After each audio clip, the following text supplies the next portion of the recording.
Do brownouts happen often in the Philippines?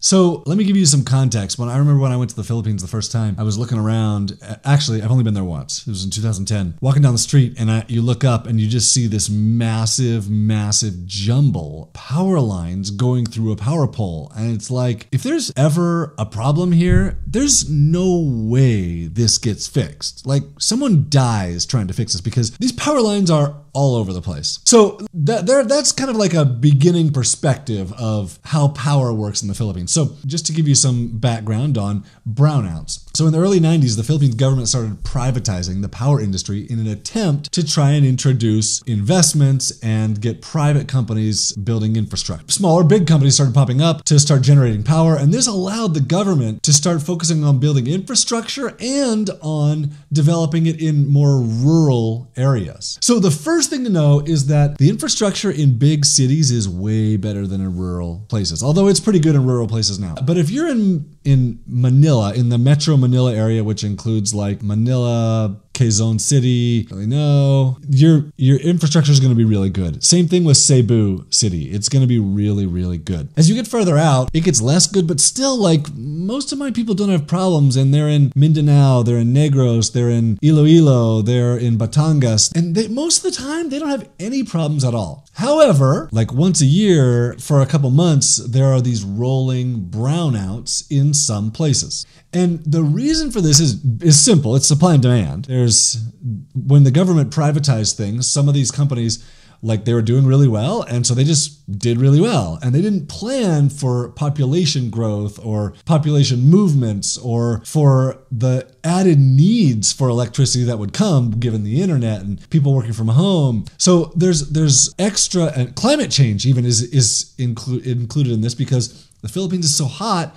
Air conditioning uses a lot of electricity, and the private companies just didn't address this well. And so their means of addressing it now is to shut off the power. So typically this will happen like March, April, May, June, maybe July, when it's hottest and driest in the Philippines. And if it's managed well, it'll be limited to like 1 to 2 hours per day. But if it's not managed well, or if it might be like 1 to 2 hours every few days, if it's managed well. If it's not managed well, it can be up to like 4 to 6 hours of no power at your house every day.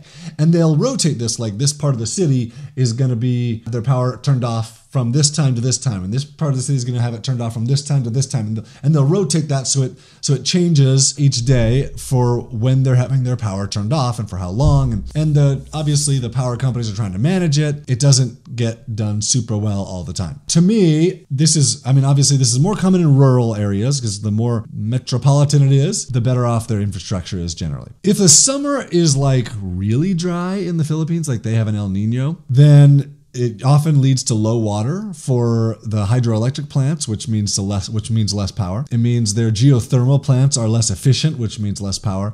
And then it also means increased demand for power. And so that kind of creates this perfect storm of problems for why you have more brownouts. I have never seen a means of avoiding this. The only way I've seen it is to hire in Manila or maybe in Cebu. But when you're looking to hire an OFS, I've never seen an efficient way to say like, no, I only want to hire someone from Manila, even though this person from Davao is really talented and that's the person I really want to hire, but I just want to wait. And like, it just doesn't, I've never seen this work effectively, saying like, I just want to hire someone in Manila when really I'm getting applicants from these other places that are really, really good and better than what I'm getting in Manila.